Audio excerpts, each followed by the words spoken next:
Hello students, आज हम कर रहे हैं क्लास 12 के मैथमेटिक्स का चैप्टर 7 इंटीग्रल। तो स्टार्ट करते हैं अपना chapter. Integration is the inverse process of differentiation. जो भी हमारा ये चैप्टर है इंटीग्रल, ये इनवर्स प्रोसेस ऑफ डिफरेंशिएशन, जो भी हमने फिफ्थ चैप्टर करा था डेरिवेटिव, उसका सेम उसका इनवर्स प्रोसेस है। फॉर एग्जांपल, अगर हमें एफ एक्स, मुझे एफ एक्स का फंक्शन गिवन है, अगर मैं उसका डेरिवेटिव करूंगा तो एफ डैश एक्स आता है। अगर कोई मुझे बोले जी ये मैंने डेरिवेटिव कर दिया है, अब इसका मुझे फंक्शन फाइंड आउट करना है, तो मैं इस जो अपने डेरिवेटिव में मैं जो भी वर्क करूंगा उस वर्क को बोलते हैं एंटी डेरिवेटिव, जिससे मैं अपने फंक्शन को फाइंड आउट कर सकूं। जी, anti derivative is called integral. हम इसके कुछ एग्जांपल से समझते हैं। डेरिवेटिव ऑफ साइन एक्स, अगर मैं साइन एक्स का डेरिवेटिव करता हूं तो आंसर आएगा कॉस एक्स। अगर cos x का मैं एंटी डेरिवेटिव करूंगा, इसका अगर मेरे को अपना फंक्शन फाइंड आउट करना है कि cos x किस फंक्शन का डेरिवेटिव है, तो मैं उसके लिए जो भी प्रोसेस लगाऊंगा उसे बोलूंगा एंटी डेरिवेटिव। जो एंटी डेरिवेटिव मैं फाइंड करूंगा वो आंसर निकलेगा मेरे पास sin x। पर मैंने एक और एग्जांपल लिया, अगर मैं यहां पे लिखूं 5x स्क्वायर का डेरिवेटिव अगर मैं करता हूं तो यहां पे हमारे पास आएगा 5 2 10x। मतलब हमारे पास मैंने 5x स्क्वायर का डेरिवेटिव करा 10x। अगर मैं 10x का इंटीग्रल करता हूं या एंटी डेरिवेटिव करता हूं तो मेरे पास जो आंसर आएगा वो आएगा 5x square. It's called anti derivative and integrals. Next, derivative of 5x square plus 1 लिखा जाए, ध्यान देना इसके ऊपर। Derivative of 5x square plus 2 लिखा है मैंने यहां पे। Derivative of 5x square plus 3 लिखा। मैंने इनका डेरिवेटिव करा। अगर मैं इसका डेरिवेटिव करूंगा 10x और 1 इज ए कांस्टेंट, और कांस्टेंट का डेरिवेटिव होता है 0। मैं इसका डेरिवेटिव करूंगा 10x और 2 का डेरिवेटिव होगा 0 हमारे पास, और इसका करूंगा तो 10x और 3 का डेरिवेटिव होगा 0। लेकिन जब मुझे इसका इनवर्स प्रोसेस करना है, मतलब मुझे इसका इंटीग्रल करना है, अगर मैं इंटीग्रल करूंगा, फॉर एग्जाम्पल मैं इनका इंटीग्रल कर रहा हूं, मैं इनका इंटीग्रल कर रहा हूं एज ए एंटी डेरिवेटिव। अगर मैं इनका एंटी डेरिवेटिव करूंगा तो क्या होगा, 10x का इंटीग्रल क्या हो जाएगा हमारे पास, सॉल्व करेंगे हम इसे, तो ये आएगा हमारे पास 5x स्क्वायर। लेकिन इसका तो 1 है, इसमें 2 है और इसमें 3 है, तो ऐसी कंडीशन में हम यहां यूज करते हैं सी जे एनी रियल नंबर। क्योंकि हमारे पास 1 है, यहाँ पे 2 है और 3, और हमें पता है कांस्टेंट का डेरिवेटिव करने पर उसकी वैल्यू 0 हो जाती है। अब 0 हो गई तो हम उसको इंटीग्रल प्रोसेस में तो यूज ही नहीं कर सकते, क्योंकि वो तो है ही नहीं हमारे पास। ऐसी कंडीशन पे हम ये लेट करते हैं कि यहाँ पे कोई भी जो भी हमारे पास कांस्टेंट होगा उसे हम क्या लेट करते हैं, सी जे एनी रियल नंबर। सी जे क्या होता है हमारे पास, एनी रियल नंबर। हमने डेरिवेटिव का सिंबल सीखा था d/dx f(x). मतलब यहां पे मीनिंग है हमारे पास derivative with respect to x of this function. हम इस फंक्शन का डेरिवेटिव करते थे। इसी तरीके से इंटीग्रल, ये इंटीग्रेशन का सिंबल है, मतलब इस s को एक तरीके से खींच दिया गया है, s एक सांप की तरह, और ये हो जाएगा f(x) एंड dx, मतलब यहां पे with respect to x। Integration symbol हम समझते हैं यहाँ पे, जैसे हमने बना रखा है x हो गया f(x) और विथ रिस्पेक्ट टू x। इसके बारे में हम आगे पढ़ते हैं कि हमारा एक सिंबल बना हुआ है इंटीग्रेशन का f(x) dx। इसको हम कॉल्ड करते हैं mathematics language integral of function with respect to x। और इसके अंदर जो f(x) है, जो हमारा फंक्शन है, इसको हम बोलते हैं इंटीग्रांड। और इसके अंदर जो x आता है इसको बोलते हैं हमारे पास वेरिएबल ऑफ इंटीग्रेशन। और जहां पे भी आपको इंटीग्रेट लिखा मिल जाए तो आप समझ जाना फाइंड द इंटीग्रल, तो क्या आपको उसका इंटीग्रल फाइंड आउट करना है। और इंटीग्रेशन, 2 टाइप ऑफ इंटीग्रेशन में आप पढ़ने वाले हैं। एक होगा हमारे पास इनडेफिनेट इंटीग्रल, एक होगा डेफिनेट इंटीग्रल। हम बात करेंगे इनडेफिनेट इंटीग्रल की, तो इनडेफिनेट इंटीग्रल का सिंबल हमें पता ही है इंटीग्रेशन का, f(x) dx। और इसके अंदर हम जो भी वैल्यू करेंगे हम फंक्शन, उसमें आ जाएगा प्लस c। मतलब यहां पे हमारे पास c आ गया। c का मीनिंग है हमारा कांस्टेंट। जैसे हमारे पास अभी हमने थोड़ी देर पहले हमने एग्जांपल में सीखा था, अभी आपको बताया था मैंने यहां पे आपको कि हमारे पास जो भी कांस्टेंट आ रहा है, उसकी वैल्यू तो डेरिवेटिव में 0 हो रही है। अब डेरिवेटिव में 0 हो रही है उसकी वैल्यू, तो जब हम उसका इंटीग्रेशन करेंगे तो हमारे पास मिसिंग होगा। ऐसी कंडीशन में हम यहाँ पे c यूज करते हैं। c मतलब यहाँ पे मीनिंग ये है, इंटीग्रेशन के अंदर जो भी हम उसका फंक्शन का डेरिवेटिव करेंगे वो एफ एक्स आ जाएगा, हमारे पास सी आ जाएगा, और सी जे एनी रियल नंबर, मीनिंग यहाँ पे हम सी की जगह पे 1 2 3 हम यहाँ पे सी को चेंज करते चले जाएंगे, इससे हमारे फंक्शन भी चेंज होगा। तो हम यहाँ पे सिंपल कह सकते हैं, यहाँ पे इनडेफिनेट इंटीग्रल में family of curve find out होता है, और इसी तरह के डेफिनेट इंटीग्रल में हमें एक लिमिट गिवन होती है। इंटीग्रेशन तो है, साथ में ए टू बी, मतलब हमें यहाँ पे एक लिमिट गिवन है कि आपको इसके बीच के अंदर का जो between of a and b के अंदर क्रिया कितना एरिया है मैं उसको फाइंड आउट करना है। फॉर एग्जांपल मैंने एक ग्राफ के थ्रू बताया आपको, हमारा एक कर्व है, कर्व की जो हमें लिमिट है ए एंड बी, तो इसके बीच में कितना एरिया वो कवर कर रहा है, तो हम सिंपल सी लैंग्वेज में बोल सकते हैं एरिया अंडर द कवर हमें फाइंड आउट होता है यहां पे। तो हम इसके कुछ फार्मूले समझते हैं। फार्मूलेस ऑफ इंटीग्रेशन, हमको कुछ फार्मूले ये आपको हमेशा अपने मेमोराइज करने पड़ेंगे, आपको हमेशा ध्यान रखने पड़ेंगे इन फार्मूलों को, तभी इस चैप्टर को हम बिल्कुल सिंपल तरीके से कर सकते हैं। जैसे मैंने लिखा है integration of constant with respect to x, तो याद रखेंगे किसी भी कांस्टेंट का डेरिवेटिव 0 होता है, और मैंने अभी बताया आपको यहां पे हमारे पास जो भी कांस्टेंट होगा उसके अंदर हम क्या लिखेंगे, जो भी हमारे पास कांस्टेंट होगा प्लस एक्स और प्लस सी, जो भी कांस्टेंट होगा उसमें एक्स के साथ हम प्लस सी कर देंगे, c as any real number. For example मैंने यहाँ पे 5dx लिखा, तो इसका इंटीग्रल क्या होगा 5x प्लस सी। अगर मान लो यहाँ पे मैंने 3dx लिखा विथ इंटीग्रेशन ऑफ 3dx, तो इसका इंटीग्रल होगा हमारे पास 3x प्लस सी। मतलब जो भी कांस्टेंट आएगा उसका इंटीग्रेशन करते समय उसमें x हम लगा देंगे और plus c.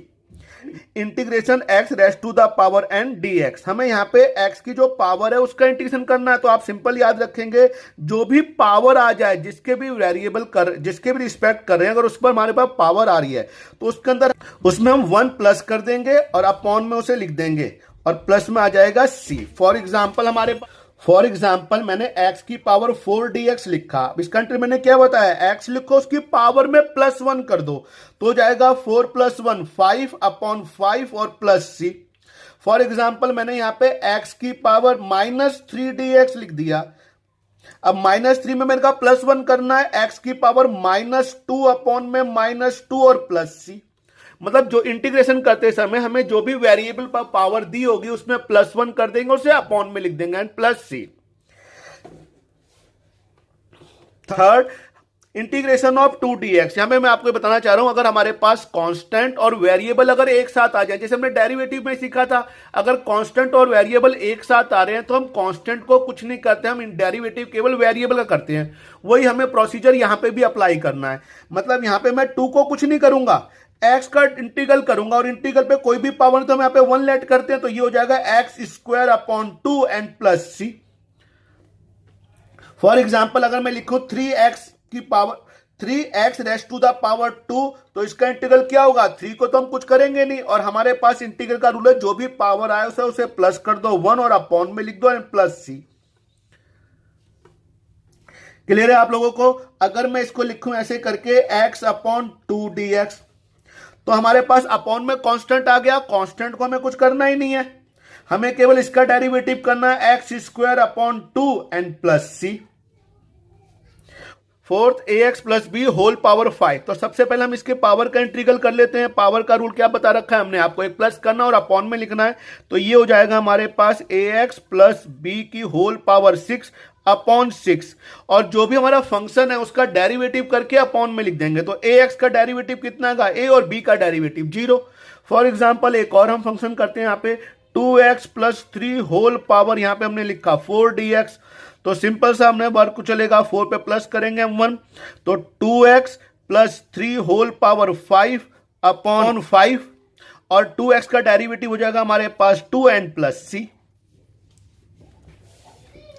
Fifth 1 integration of 1 upon x dx, तो इसको याद कर लेंगे 1 अपॉन एक्स। अगर हमारे पास लीनियर इक्वेशन अपॉन में अगर लीनियर इक्वेशन आ रही है तो उसको हम लॉग लगाएंगे, तो इसका इंटीग्रल क्या होगा, log mod x and plus c. जैसे एक मैंने एग्जांपल लिया 1 अपॉन में x प्लस 1 dx, हमने नोट करा तो लीनियर इक्वेशन है, अब लीनियर आ गया तो लॉग लगाना है आपको, log x plus 1 plus c. 6 integration of e raise to the power x, e raised to the power x का डेरिवेटिव भी e raised to the power x होता था और पावर का डेरिवेटिव हम मल्टीप्लाई में करते थे। सेम वही करेंगे यहां पे भी। ई का जो इंटीग्रल है सेम होता है, जो पावर होगा उसका डेरिवेटिव अपॉन में one plus c. For example e raised to the power 2x dx लिखा, मैंने कहा सेम ही लिखना है ई 2x, और जो इसकी पावर है उसका डेरिवेटिव करके अपॉन में and plus c.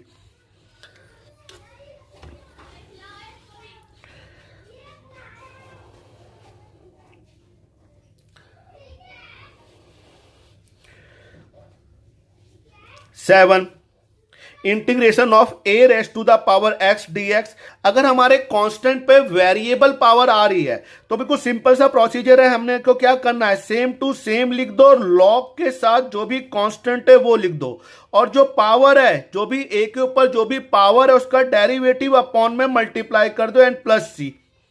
For example मैंने यहां पे लिखा e raise to the power 5x dx। मैंने कहा पहले सेम यूज करो, 5x अपॉन में लॉग के साथ कांस्टेंट आ जाएगा a, और 5x का डेरिवेटिव कितना होगा 5 and plus c. 8, integration of 1 upon x raise to the power n। हमने यहां पे नोट करा, मैंने आपको अभी फिफ्थ में बताया था जिसमें लीनियर हो उसमें तो हम लॉग लगाते हैं, लेकिन जिसपे कोई भी पावर आ जाती है हम इसे पावर को पहले हम इसको इनवर्स में ले जाएंगे, हम इसको पावर को ऊपर ले गए तो ये हो जाएगा माइनस n। हम इसकी पावर को ऊपर लेके चले जाएंगे, ये माइनस में हमारे पास हो गई पावर ऊपर आके। अब इसके अंदर अपना इंटीग्रल करेंगे, पावर वाला इंटीग्रल अप्लाई करेंगे, एक प्लस करेंगे, अपॉन में लिखेंगे, तो इसका इंटीग्रल हमारे पास क्या होगा, इसका इंटीग्रल होगा x minus n plus 1 upon में minus n plus 1 and plus सी।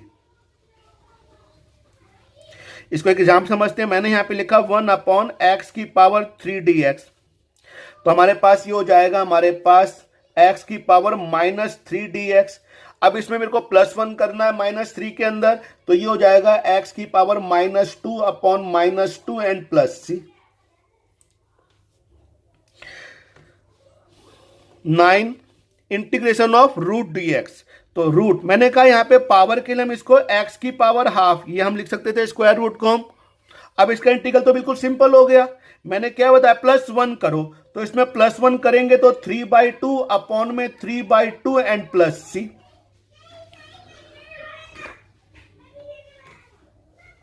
अब इसको नीचे वाले को हम रेसिप्रोकल कर देंगे, 2/3 एक्स की power 3/2 and plus c. 10, integration of sine dx। अब साइन dx पे हमने नोट करा, साइन dx जो साइन हो किसका डेरिवेटिव होता है, तो साइन आता है हमारे पास कॉस के अंदर, कॉस अगर मैं कॉस का डेरिवेटिव करता हूं तो माइनस साइन एक्स आता है। उसी तरीके से अगर मैं साइन का इंटीग्रल करूं तो क्या आएगा, minus cos x and plus c. अगर मैं कॉस का इंटीग्रल करूं तो कॉस किसका डेरिवेटिव है, साइन का, तो ये तो सिंपल हो जाएगा हमारे पास sine x plus c. Sec square dx, तो सेक स्क्वायर किसका इंटीग्रल होता है, sec square dx, sec square dx किसका डेरिवेटिव होता है, tan x का, तो सेक स्क्वायर x का इंटीग्रल क्या हो जाएगा, tan x प्लस सी। अब हम आते हैं cosec square x। Cosec square x किसका इंटीग्रल होता है, कॉसेक स्क्वायर x किसका डेरिवेटिव होता है, हमारे पास ये होता है कॉट का, कॉट का डेरिवेटिव होता है माइनस कॉसेक स्क्वायर x, तो कॉसेक स्क्वायर का डेरिवेटिव क्या हो जाएगा, माइनस कॉट x प्लस सी। अब हमारे पास आएगा sec x tan x। sec x tan x किसका डेरिवेटिव होता है, ये होता है हमारे पास sec x का, तो sec x tan x का इंटीग्रल क्या होगा, sec x प्लस सी।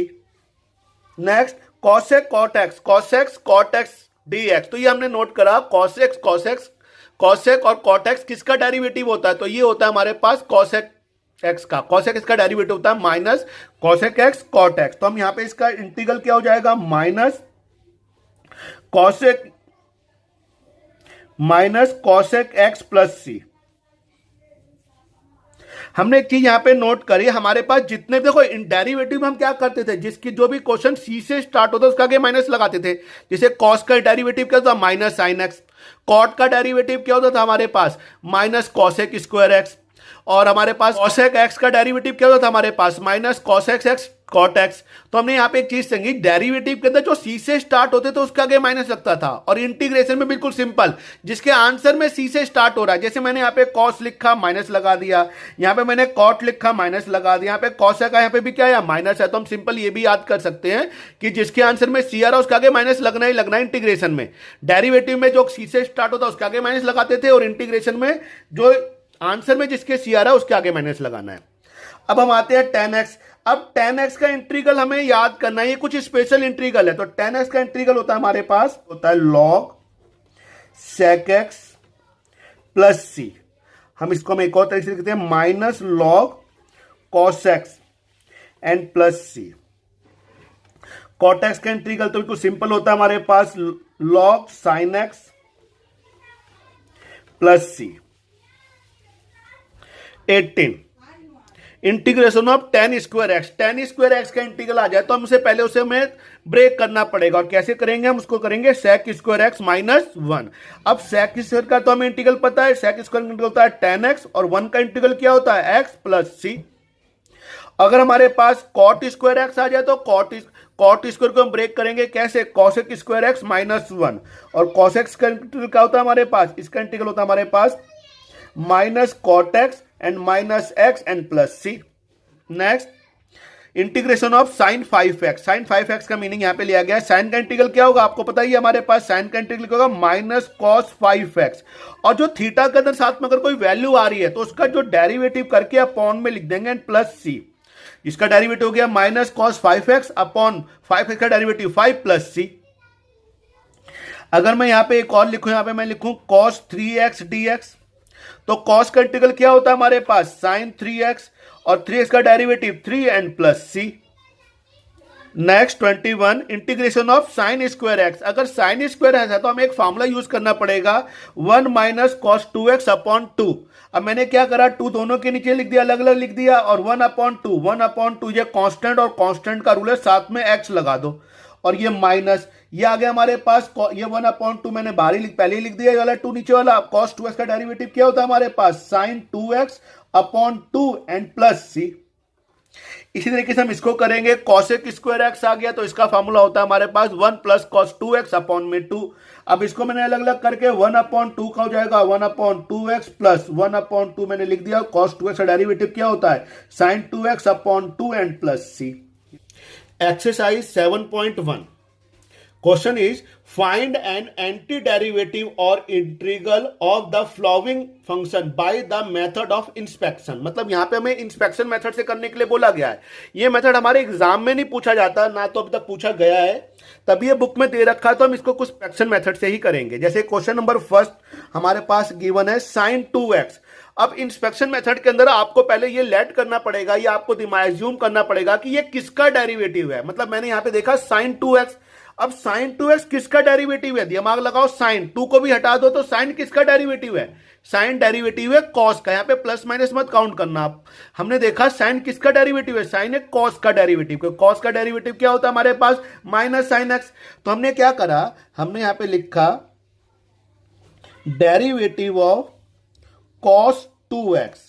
अगर मैं cos 2x का डेरिवेटिव करूंगा तो sin आएगा, तो मैंने यहां पे लिख दिया cos 2x का डेरिवेटिव होगा sin x। तो इसको सॉल्व करते हैं हम। हमने cos 2x का डेरिवेटिव करा, cos का डेरिवेटिव क्या होता है माइनस sin 2x, और हमें पता है जो भी थीटा होती है डेरिवेटिव में मल्टीप्लाई करते हैं, मल्टीप्लाई हो गया 2x का डेरिवेटिव 2। मुझे एंटी डेरिवेटिव किसका निकालना है sin 2x का, तो sin 2x को मैं यही छोड़ूंगा, बाकी जितनी वैल्यू है सब लेफ्ट हैंड साइड पे लेके आ जाऊंगा। जैसे हमने नोट करा हमारे पास है डेरिवेटिव ऑफ dx, यहां पे एक माइनस है तो माइनस, और 1 अपॉन 2, तो ये हो गया 1 upon 2 cos 2x equal to sin 2x।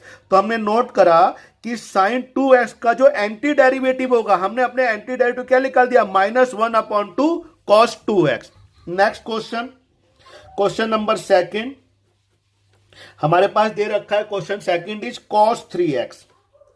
अब मैंने आपसे बोला हमें नंबर से मतलब नहीं, आप cos किसका डेरिवेटिव है भी ये सोचेंगे आप। तो cos किसका डेरिवेटिव है, तो हमने सोचा cos होता है sin का डेरिवेटिव, तो हमने लिखा यहां पे डेरिवेटिव ऑफ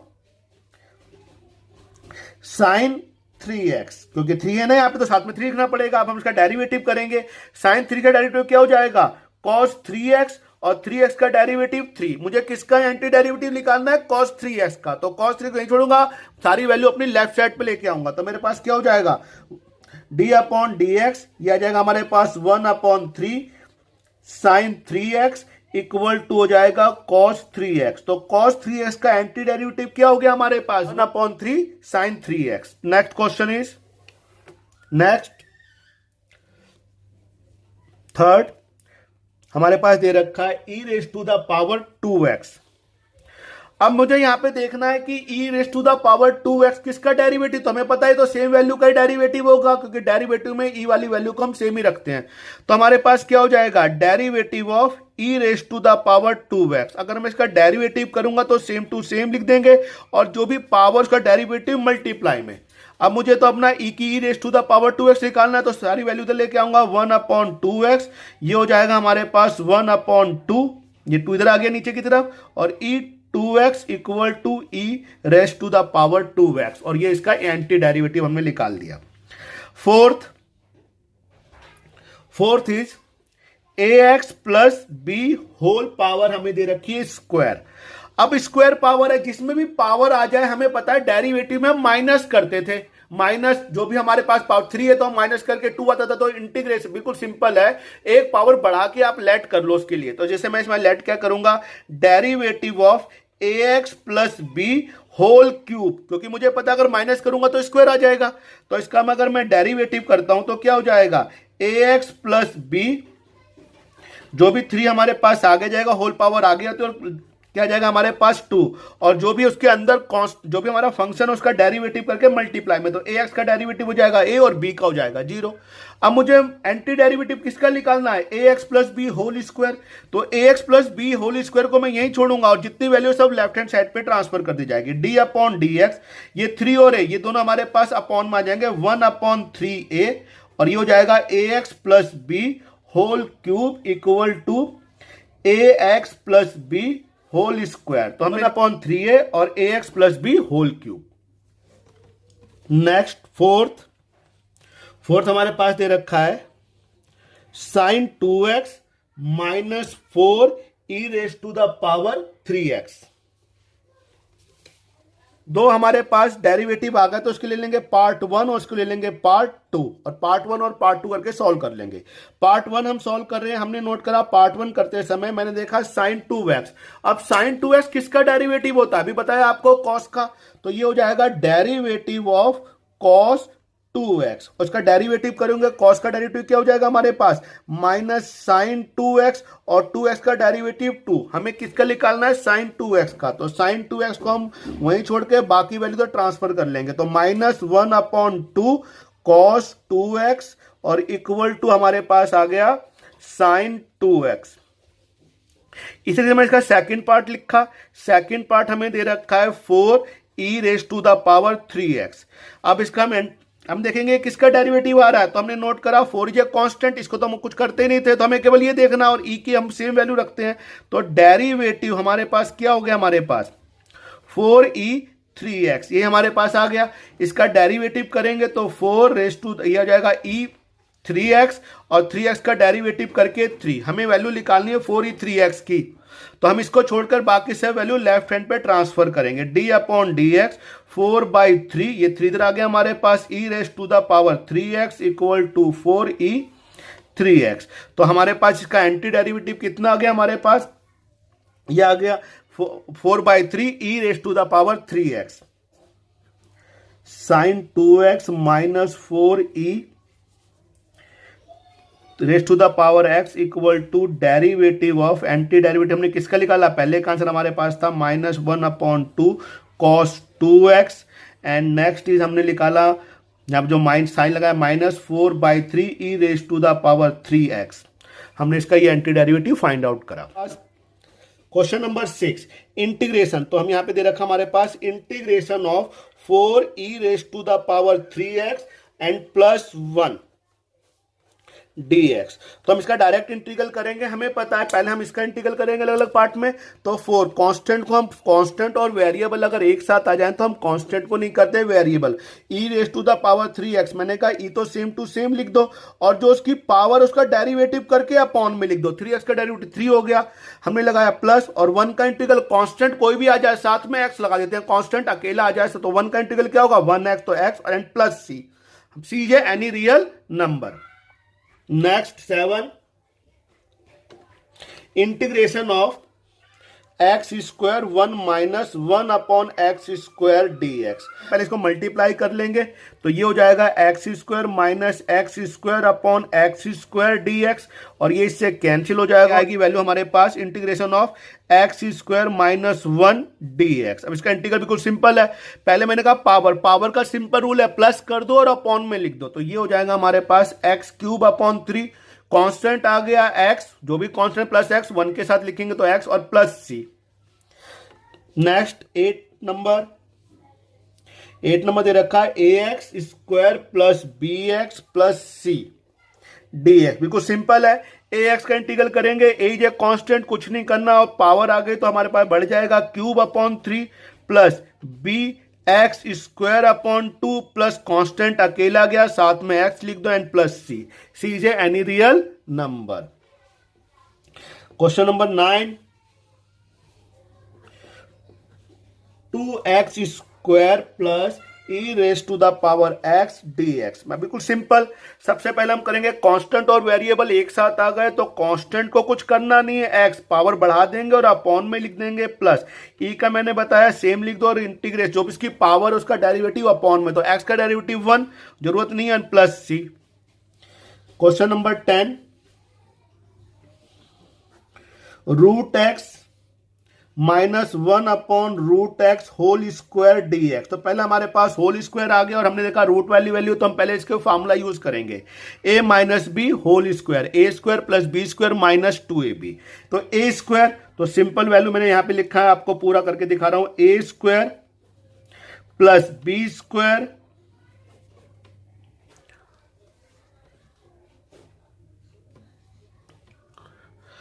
और माइनस 2ab, 2 ए की वैल्यू रूट एक्स और b 1 upon root x and d x. हमने नोट करा ये वैल्यू तो कट कैंसिल हो गए हमारे पास, ये एक्स है, ये वैल्यू तो हमारे पास कैंसिल हो गई, तो हमारे पास क्या वैल्यू बची इसकी, ये रूट से स्क्वायर कैंसिल हो गया स्क्वायर, तो ये बचा हमारे पास x plus 1 upon x minus 2 and d x. उसका इंटीग्रल क्या होगा, एक्स का इंटीग्रल पावर है एक्स स्क्वायर अपॉन 2, 1 पावर होती है हमारे पास, प्लस कर देंगे अपॉन में लिख देंगे प्लस, मैंने बताया था जिसके भी नीचे लीनियर आ जाए, लीनियर इक्वेशन आ जाए उसमें लॉग यूज करेंगे, तो ये हो जाएगा हमारे पास लॉग मॉड एक्स, और कांस्टेंट अकेला आ गया 2 और x and plus c, constant आ गया तो एक्स लगा देंगे साथ में and plus c. Next 11, integration of x cube plus 5x square minus 4 upon x square and d x. सबसे पहले इसमें हमारा अपॉन में वैल्यू आ गई तो पहले से अपॉन से में अलग करने के लिए हमने क्या करा, एक्स को सबके नीचे लिख दिया, मैंने कैसे लिखा है x cube upon x square plus 5x square upon में एक्स स्क्वायर माइनस 4 अपॉन में x square and d x.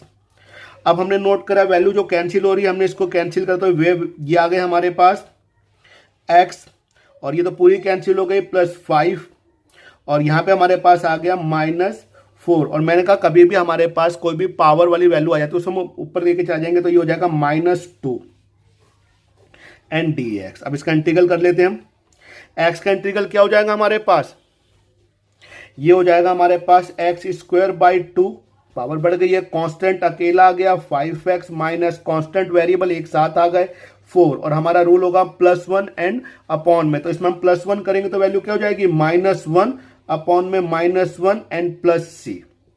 तो हम इसको अलग तरीके से भी लिख सकते हैं, यही मैं आपको लिख के दिखा देता हूं, अगर मान लो इसको हमें लिखना हो तो ये क्वेश्चन कंप्लीट है, तो ये हो जाएगा कैसे, एक्स स्क्वायर बाई 2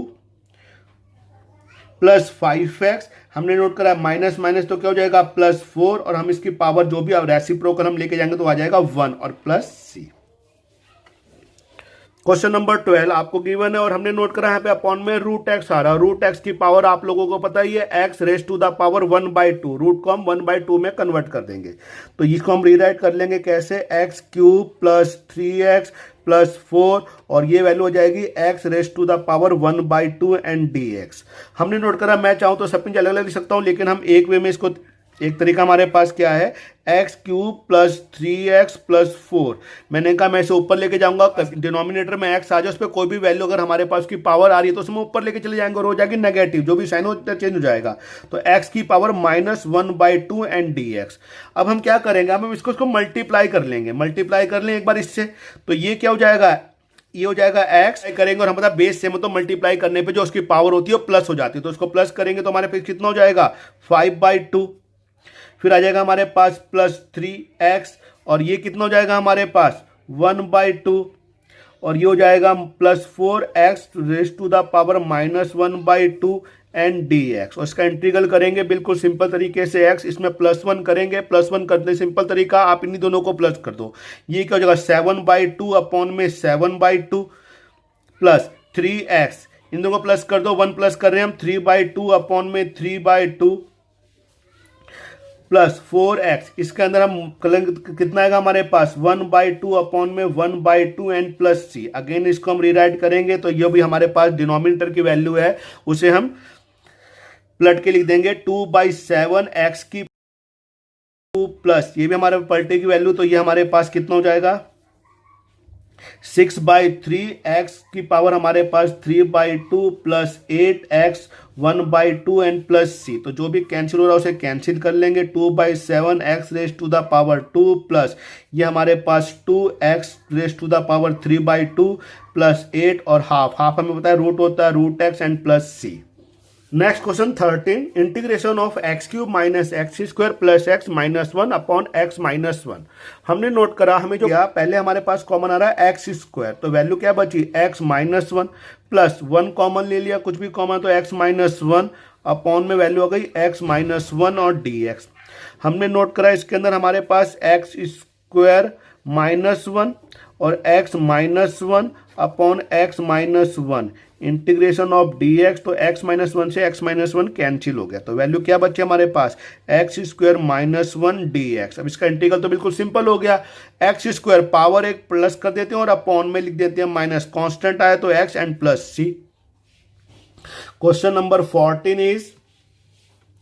14 हमारे पास गिवन है, integration of 1 - x and root x dx। मैंने अभी बताया जहां पे भी आपको रूट आ जाए, रूट x को हम पावर 1/2 कर देंगे dx। अब इसको मल्टीप्लाई करेंगे, तो मल्टीप्लाई करेंगे 1 से मल्टीप्लाई करेंगे तो x raise to the power 1/2 और इसमें 1 पावर है, इसमें 2, तो पावर बेस सेम हो तो पावर प्लस हो जाती है, तो ये वैल्यू जाएगी 3/2 dx, क्योंकि इसके ऊपर पावर 1 है और 1 प्लस 1/2 3/2। अब तो इंटीग्रल सिंपल हो गया, x +1 करेंगे 3/2 अपॉन में 3/2 माइनस इसमें +1 करेंगे x 5/2 अपॉन में 5/2 एंड प्लस c।